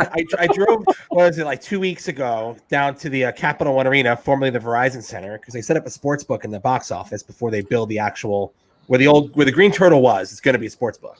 Great. Zach Morris, time out for a second. Can't you just bet on an app in DC? So a couple things. It's about a 20-minute drive across the border for me to DC. 5 more minutes. I'm at the arena. Where I can go to the kiosk and they have better odds. The app is run by the Lotto, right? And from what I understand, it's not quite that robust. And well, I hear to the opposite because the in-game options and especially who said EPL earlier, who scores the first goal and who does this and first penalty and blah blah blah. Is this the same trip? Yeah. Is this the same trip where you didn't want to? It's right next to the Polo ones. Well, no, I went and I waited in line, which was 20 minutes because too many. Let me tell you, if anyone thinks we're having an economic downturn, you're wrong. Do you think those people are spending their income at that place? The entire income? No, I don't know. It was these guys. Jason, we did a whole segment on the OTB. I've been to a fucking. Let me tell you, it was Mitch McConnell is standing outside of the William Hill Sportsbook, handing out $600 to everybody. Based on what Jason was telling me, it sounds like the same guys that are selling tickets outside Capital One Arena are the guys that are betting at that sports book. So I do need to do just the app now because in-game sports betting is the best fucking thing you'll ever do in your life. Let's talk about that for a minute. That in the business is called talk about that. So first of all, Josh, if you'd like to stay for this, right? I think you don't want to miss this. Is there any of your retirement left, by the way? So last weekend, deposited into William Hill? As I'm not working, so I visited some family and saw friends in New York, and luckily, my aunt and uncle live 5 minutes across the border to Bergen, where electronic sports betting is allowed. Thank you, Governor Murphy. You actually do something useful. You can go on your MGM sports app. Drive right across the right across the border, right by the state line or whatever, Northvale Diner, right down the street. We parked into a parking lot like two degenerates, me and my uncle. And then I was a bank that wasn't even open, bordered against someone's yard. They were watching us in our car, what are you doing? And we're on the app. So here's the thing, I was only let's be very clear. I don't want to get this twisted. Let's not make misconceptions. You were hanging out in a car with another man. I was spending $20 in a parking lot. Well, that's in New Jersey. Vito, meet me at the back. Vito Spatafor, I got news.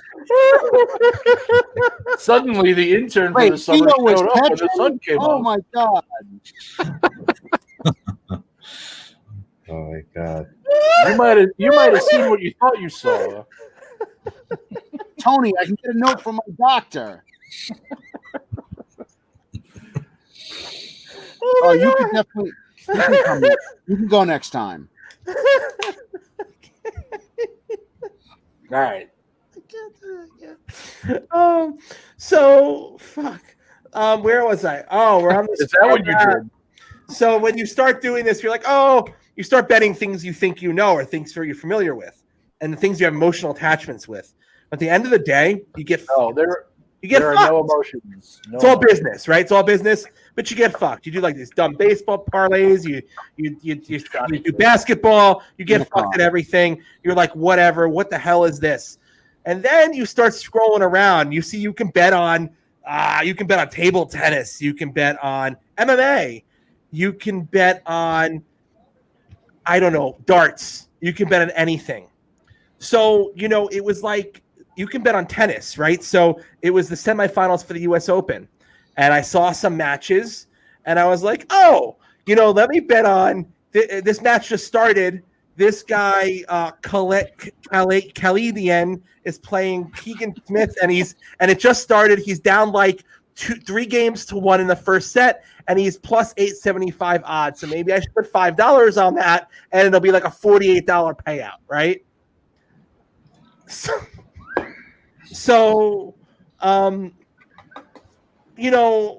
wouldn't you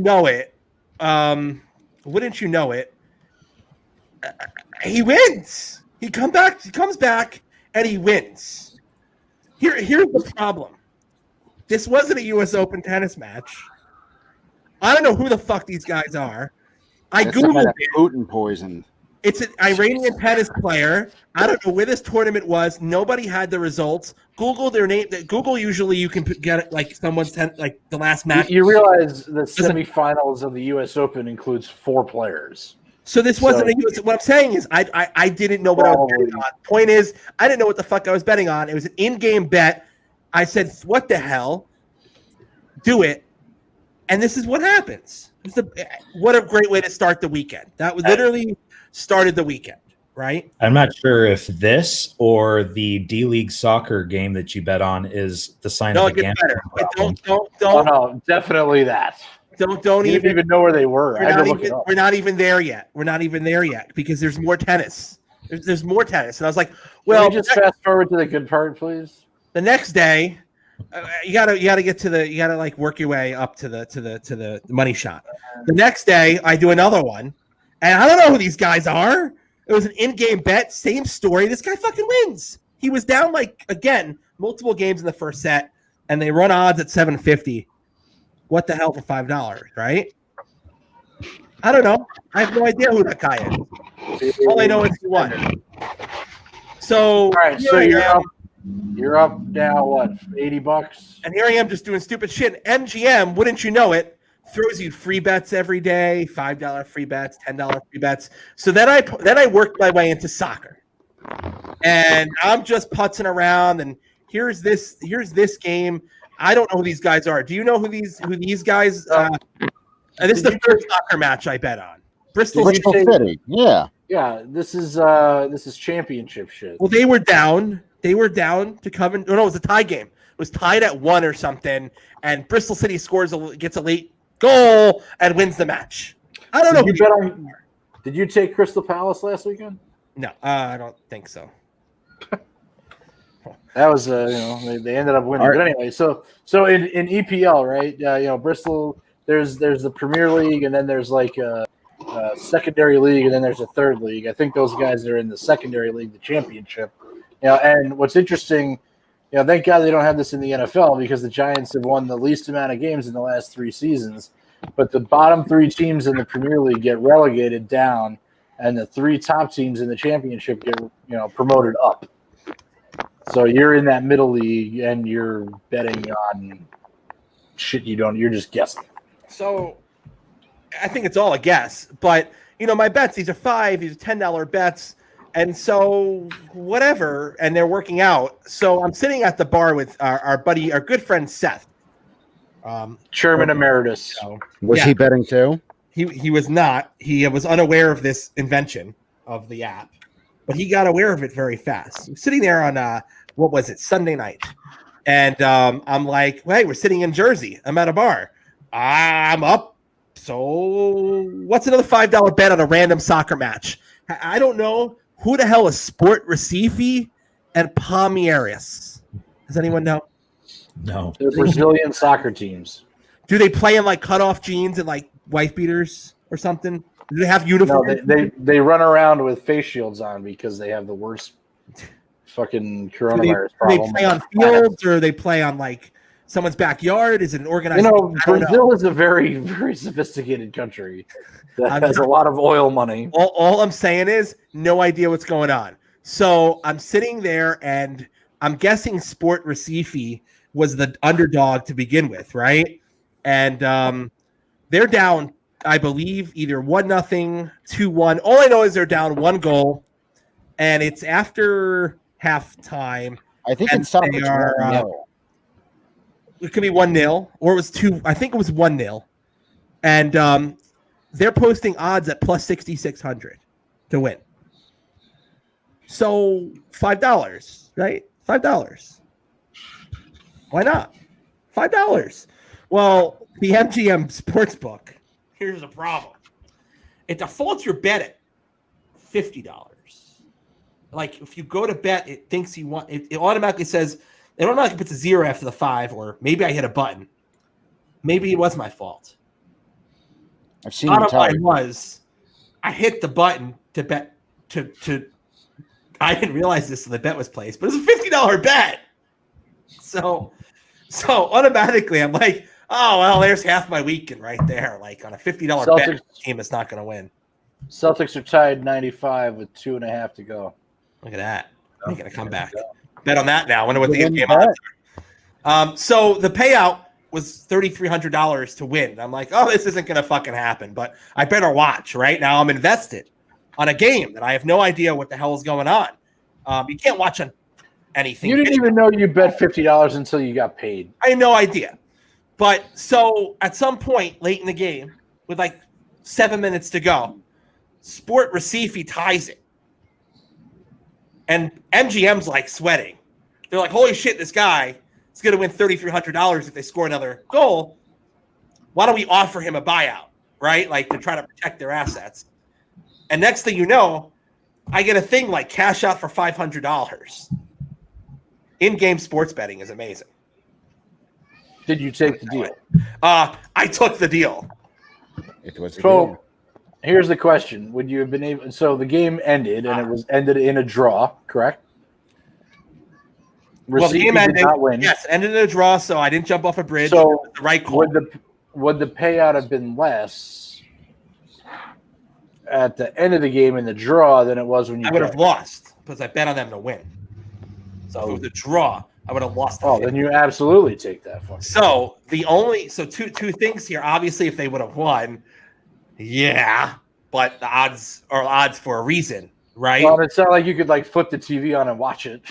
Right. But the other caveat is, remember, the neighbor to the north, New York, does not allow in any sports betting mobily at this time. Yeah, believe me, I know all about it. I live just south of New Hampshire. So by sitting in Jersey and being with Seth's company that evening, in a pub at a bar, we're able to sit down at an actual physical bar, which was amazing. I forgot what that was. I was able to continue to play, therefore cash out. If I had crossed the border 10 minutes to the north, they would have not allowed me to continue to play, and I would have had to let that sit. Like the other day, I had a Yankee parlay with the Celtics, both at 1.5, and I could have cashed out potentially when the Celtics were up by 10 and the Yankees were up by 20, but I couldn't because I'm in Massachusetts and not in New Hampshire. So it was an odd weekend for me because, as Matt would tell you, I am King Mush. I also got one football parlay and a free bet. So the Bills, Seahawks, Ravens parlay, and Brad Keselowski for the NASCAR race. I don't know what kind of heater I was on, but I should retire. Yeah, I would not. I mean, you were like Diamond Jason last weekend. I mean, I don't know what the hell happened. Will you be betting on the high holy days? What do you bet?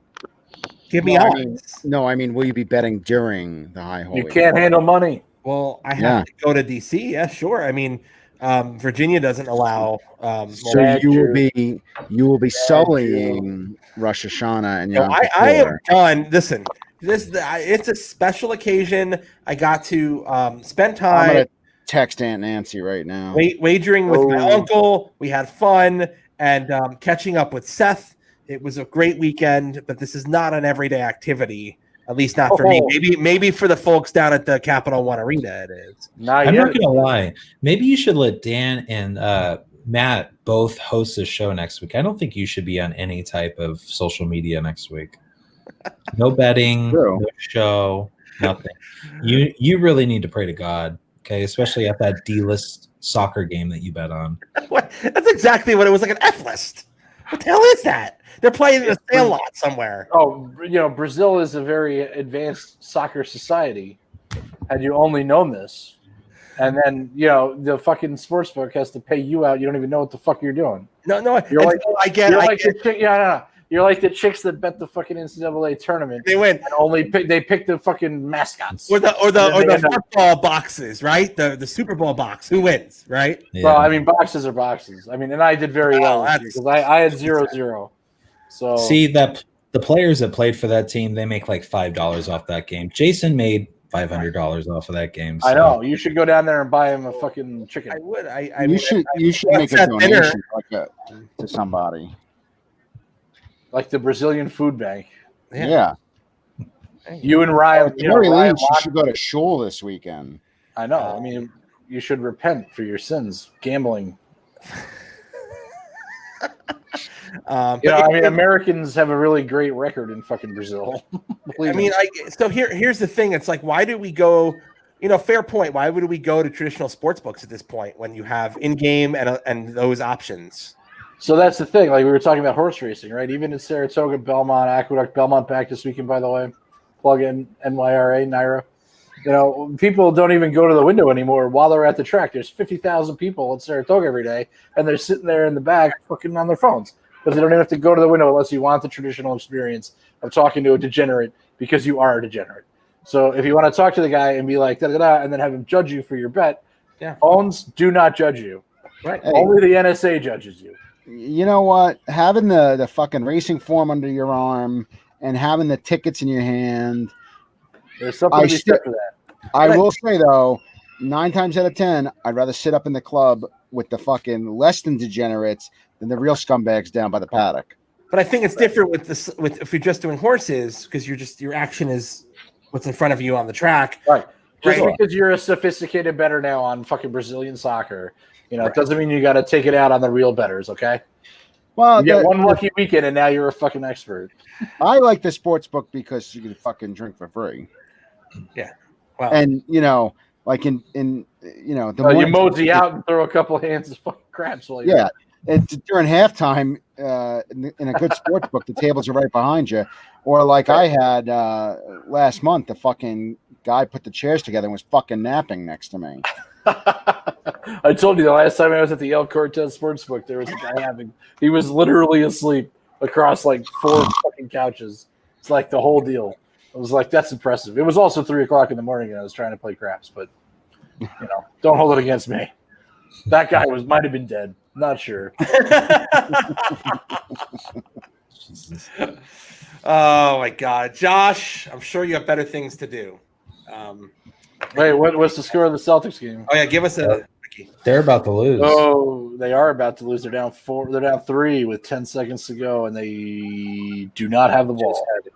Yeah, they just had a foul heat. Yep, it's game. Why? Josh, the Red Sox fan, explain to me. Why can the Celtics not close? So I think the biggest thing with them, great defensive team, but the problem is Heater playing great defense. The difference, in my opinion, they can get to the hole. That's the whole thing. The Celtics jump shooting team. Look at Kemba, he can't get in. You play a zone against Kemba, he's not getting in. You play a zone against Jason Tatum.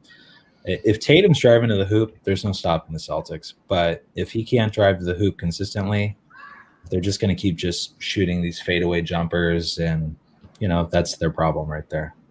Right. So I'm looking at the thing here. Butler, 35 minutes, 12 points, 4 rebounds.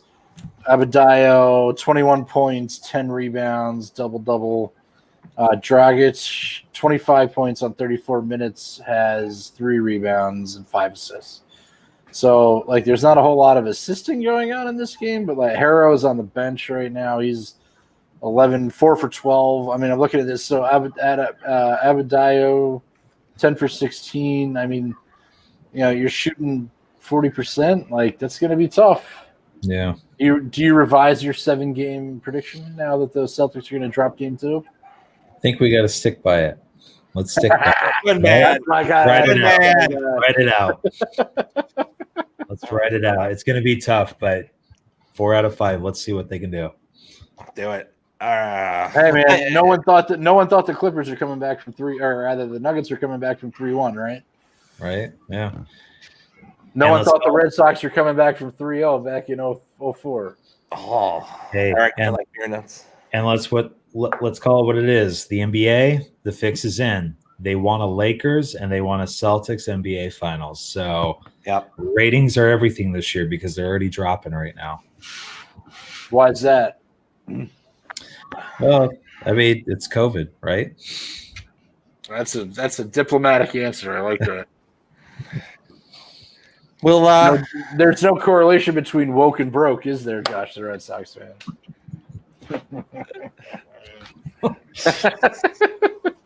We all have jobs. I get it. We need to protect our positions. constituents. Real quick, I just did a deep, just humorous. I found that soccer match on the Google, and so just to show you why it was probably 3,300. The team, the sport received were outshot 20-9, outpossessed 64% to 36%, and they had 3 yellow cards against them the entire match to 1 for the other team. So they were getting their asses handed to them. Absolute asses handed to them. That is some real in-depth, deep cut analysis right there. I know, but I did find the match on Google, so it definitely existed. Yeah, you and Lexi Wallace should get together. I know. I could be a soccer analyst now. I mean, it's amazing what you think you could do once you make one good guess in your life. Yeah, Rebecca Lowe, you are not Rebecca Lowe. Let me tell you that. No. All right, Josh, enjoy the rest of the basketball game. We'll see you back here soon. All right, brother. See you guys. All right, see ya. There are 4 seconds left in that game, so 4 seconds will take about 5 minutes for the NBA, right? Oh yeah. not with a 5-point gap. Yeah, that's it. Nope, it's over. 7 games, Josh, the Red Sox fan. 7 games. 7 games. All right. Have a good Yeah, night, buddy. guys. Where's the producer? So we have one last segment on the show. Okay, board up. Josh is up. There you go. Sorry. So we're going to reminisce on our first vehicles. First vehicles. What happened to your Pepe's review? Oh, shit. Yeah. We don't have time for that. Come on, it's 9:30. Let's go. We'll push that to next week. Next week. Pepe's will always be there. But it was the Italian sub was Italian hero was on point. This is still the wrong car. Well, here's the thing: the color was more important than the sedan coupe, right? Or coupe. It also doesn't have a faded paint. Oh, what? Color is always more important. Sedan. The Your sedan paint was faded. was what? Your paint was faded. I think you have better memories of my grandmother's. You and your brother were hellions and had all your shit in the garage. Your poor grandmother had to park outside in the snow. I didn't. It was a hockey goal that you used too. Calm down. You guys had garbage in there, toys. Toys. My uncle's. It was my uncle's workshop down there. Danny's fake medals. So listen, first vehicles, they're near and dear to our heart, but I have to tell you, this powder blue Dodge Charger is what I have now. Dodge Shadow is nothing like my Charger. Powder blue interior, powder blue exterior, and at every stoplight I was at, I was wondering if the car was going to just stop working. Right, the noise that would come out of it was amazing. And I don't know if it had power steering. I really don't. I'm actually surprised that your grandfather Had this. Was an automotive guy and had like a mint condition Camry, like the first edition Camry. I blew the engine on that. Doesn't surprise me. I mean, it blew. I didn't blow it, but it blew when I drove. But like the guy had like the first fucking Camry. Big surprise, you know, because of the high holidays. Because everybody in Rockland from that side of the creek drove a Toyota Camry. family. We were big Toyota family. How this Dodge. All you guys were Shadow. big Toyota people. How this Dodge Shadow ended up in our driveway, I don't know to this day. But wasn't your mother's brown car up like a Plymouth or something like that? Yes. But how your grandmother ended up with this? I know. I have no idea. I have no But idea. that car looked old the minute she got it. I have no idea. It was. I mean, I don't know. I don't know. Nothing really special about this vehicle. It just happened to be the first one that I drove when I got my license. Danny never sat in the front seat of that car. Never. To this day, my brother sits in the back seat when he's a passenger. Unless he's driving an Uber. Well, I don't think he does that. You know what? It's a joke, Howdy. I might, if he does, and Danny, if you're listening, I'm going to fly to Denver and I'm just going to sit on the Uber app until you pick me up.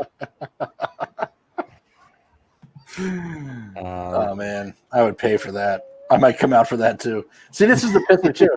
Is that right now, gentlemen, we should be all traveling to Chicago for the football game. Yes, we should. I know. Anyway, oh man, I know. DX Mobile. Tell us about this. This is beautiful. So my parents bought a. So I'll tell you this: my parents had an Oldsmobile station wagon that my mom drove around Houston, Texas, with a New York Rangers sticker on the back of the car, and nobody ever knew what that meant, but it was on there for sure. And then she traded it in for this beautiful 1993 Grand Cherokee limited edition, which then got us back to New York when we moved back from Houston. And then over time, I ended up more or less inheriting that car. And then during an ice storm one night on a back road in Stony Point, I wrapped it around a telephone pole on accident. There, and Dan, we talked about this earlier. My dad had the same car, and I loved this Jeep. I think that was one of the last real Jeeps that Jeep made. Yeah. Two awesome features about this Jeep: the fog lights up on the front of the bumper. Agreed. And the fucking antenna for the car phone on the back window. Yeah. But that really was a beast of a Jeep. Did you have the V8 or the V6? It was a 6, but yeah. I will tell you that if I hadn't hit that pole that day, on that fateful day, I'd probably still have that car. Great color too. Yeah. Great color. And it got 4 of us from Houston, Texas to Stony Point, New York, and a dog for that matter. Through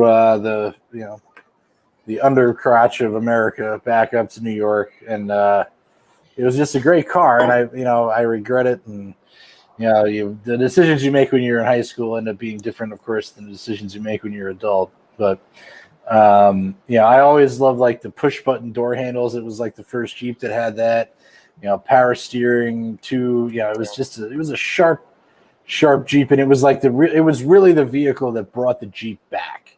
Right. Because, the Grand Wagoneer had been gone for about 15 years. And when they brought the Grand Cherokee back, like everybody wanted, now they're fucking all over the place. And you can't even keep track of the Liberty or this or that, the Limited, the this, the whatever, the Sport. That was a man's car. And, even though my mother was the primary driver of that car until it almost came to me, like that was a car that got you where you needed to go. It was that was really the first right. And yeah, I would say it was the first one with like active 4-wheel drive too, where you stop, put that bad boy in neutral, and you could go from 4 low, 4 high. It was right there, right next to your knee. And that was a good car, man. Yeah. I remember the Blizzard of '93 driving through the Hillcrest Shopping Center parking lot, picking up pizza, and my father just like flooring it because we never had 4-wheel drive before, and it was just like an experience. Speaking of blizzards, nice to rotate the fucking picture here sideways. I don't know if I can in the browser. That's the problem. You got to download it. 3 Camrys at your house at the same time. No, those are not Camrys. Oh, you're talking about. He's talking about Frankel. So Matt was able to provide an actual picture of his vehicle. This is amazing. This is typical of the quality of our production because it's fucking sideways. And I gave you kind of the way you drove it. Picture. It's kind of the way you drove it most of the time. That was backwards. Let me fucking rotate the picture and resend it to you, for Christ's sake. Ah, man. I can't believe the 21-10 here with the Browns. That's not great. Shouldn't have started Burrow again. Terrible decision. What did they do? I started Joe Burrow in 2 of my 3 leagues. No, don't do that. Look at this guy. He's a fucking genius now. Odell's got 68 yards and a touchdown. Here, Mush, try the one I just sent you. Okay. All right. Can we just get on with this so I can go to bed? Talk about your vehicle. Well, I can hear it, first of all, from around the corner to this day with the rattle. What rattle? What was that? It's completely unknown. If you can't tell, we'll get the picture back up here. But that photo was taken in January of '96. Huge blizzard that hit the blizzard of '96 hit New York State. We got something like 30 some odd inches of snow. The Rangers plates on that car are so choice. Oh, that was actually a surprise for my father. I came home from school and he had taken it to the DMV to register it, and I just expected him to get Liberty plates, and yeah, he put the Ranger plates on there, and Jason's fucking got a shit-eating grin on his face. I can't even imagine what he's coming up with here, but you texted me the. Wait, did you text me the picture? How is it? Well, fuck's sake! How am I gonna get it? I'll do it. I'll do it. So, yeah, this is great production. So anyway, 87 Regal Limited, 5-liter. It was a V8. It was my brother-in-law's car. Technically, he was the only owner. It was his mother's car, and she gave it to him like right off the show, like as soon as she got it, because she didn't like it. I got it with like 100,000 miles on it. True story. And it was like I wanted it from the day I saw it, like the day he came into the family. I thought it was the coolest car. And as soon as I got my license, and him and my sister, he got a Grand Cherokee. Ironically enough, there's my baby. They gave me the car, and the brakes had never been changed for 100,000 miles. So that was welcome to car ownership. You can't tell by the snow, but those were wire hubcaps. In true Guido Mobile fashion, I had the white carriage top and powder blue vinyl interior. Amazing. Much like JT's car. And you also original that interior with like a bottle of Dolce & Gabbana every day. Well, the Dolce & Gabbana was on me. I can smell this car. Yes. Right now. Yeah. Power windows on that 87, by the way. Really? Yes. Was not a bench seat. They were bucket. Well, they weren't bucket, but they were like. I mean, that thing was basically a fucking Cadillac. I mean, it was loaded, and it was fast. I mean, topped out at 100, but I mean, it moved, but it had some fucking rattle that I have no clue what it was. I probably ran somebody over. Yeah, or a bag of leaves.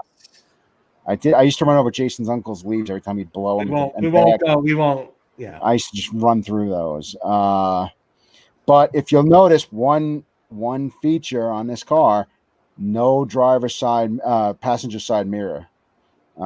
This was the last year. It had the third brake light. Last year of no requirement of a passenger mirror. That explains a lot. Yeah. So, do you know where that car is right now? So I traded it in. I got wholesale for it. So I went to release the parking brake, and the cable came out. So it I mean, it was a great car. I'm sure it got shipped off to Mexico like every wholesale car does. But I have hunted like any man in going through midlife crisis. I have hunted for that car, and I have dreams that I still own it, and I drive it like a weekend car. And I would, if I could find it, I'd buy it in a second. Mm-hmm. Keep on. I won't go buy a Shadow, but you should. And I had a pinstripe. You can see there's a pinstripe down the side. Nobody pinstripes anymore. And I had white wall. No, nobody. Just a great car. Absolute great car. Yeah. So It really was. It was a fun car. You also Very drove. long. You drove. I mean, you were like laying down. Like it was like. Oh yeah, I mean the hand, because it had that thin kind of hard plastic, 1970s style steering wheel. Like Dan, you talk about your mother's Oldsmobile. I'm sure she had that, where it was like the finger indents were in there. Oh yeah, The grips, but it was almost made of like molded, almost looked like ivory, for Christ's sake, the way it was.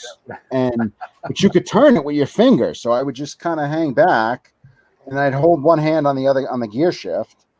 I mean, that car was like, you'd hit a bump and you'd barely feel it. That's why I said I probably ran somebody over. That was Dorado. It was their teeth or something.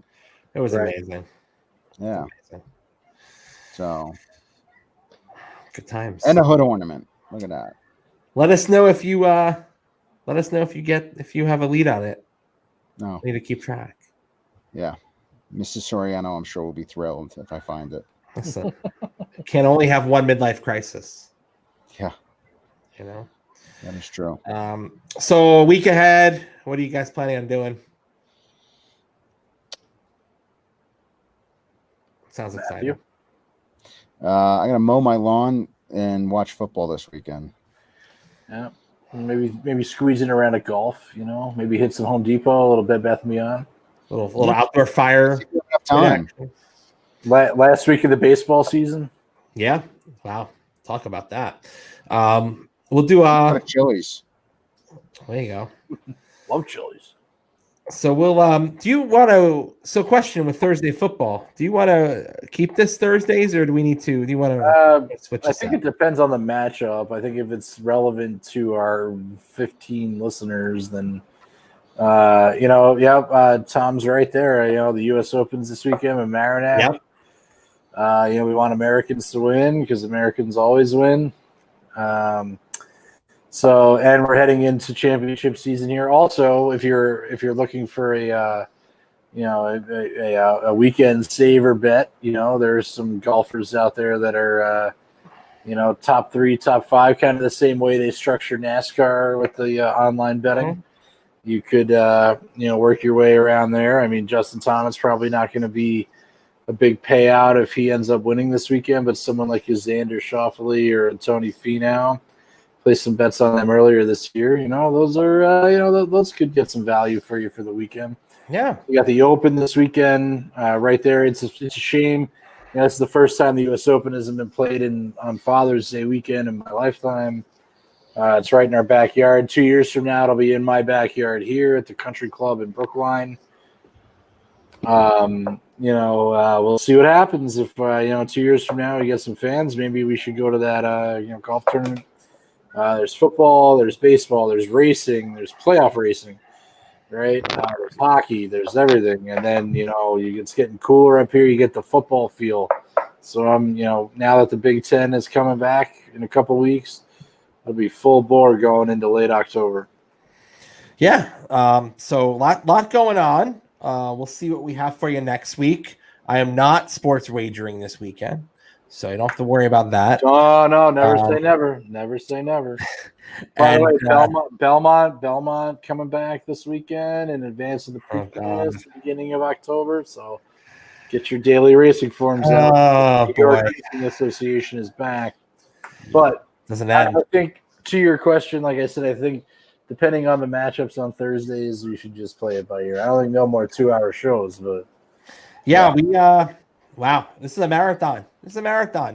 But we're just happy that we have things, and the sportsnado is in full effect, as we like to say, and let's see how it all shakes out. Like we said when we pulled this show together, or when you and Seth pulled this show together, did you ever think that on September 17th you'd be sitting here with NBA playoffs, NHL playoffs, a U.S. Open, horse racing, any NASCAR playoffs, baseball playoffs in a week?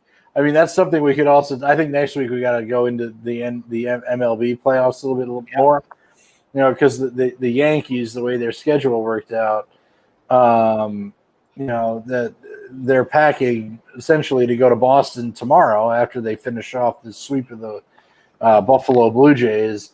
And they will not return back to New York for 6 weeks. Yeah, Because tomorrow is like the drop for the bubble for MLB playoffs. Are the playoffs in the bubble too, or just the World Series? whole thing. I think it's the playoffs because the playoffs are in California, right? The teams have to submit their full roster, including a taxi squad, like 10 days before even the end of the regular season. So the playoffs are in California, and then the World Series is in Texas. It's in Dallas, which for the first time in history, you've got a neutral site World Series where all the games and there's no off days, so they're going straight through. Well, actually, I think they said it happened like 100 some odd years ago, but that's bullshit. Modern live ball era. Times. But fucking California's on fire. So what are they going to do? Just choke these guys to death? I don't know. They're talking about there's no domes there. Plan B, maybe doing it all in Texas or something. I don't know. I don't know. Not my job to figure it out. We'll talk more about it next week. It's getting past my bedtime.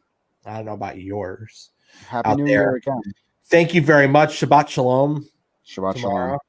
What is it? Not Lahaim. What do you say for New Year's? Right? It's Lashana Tova.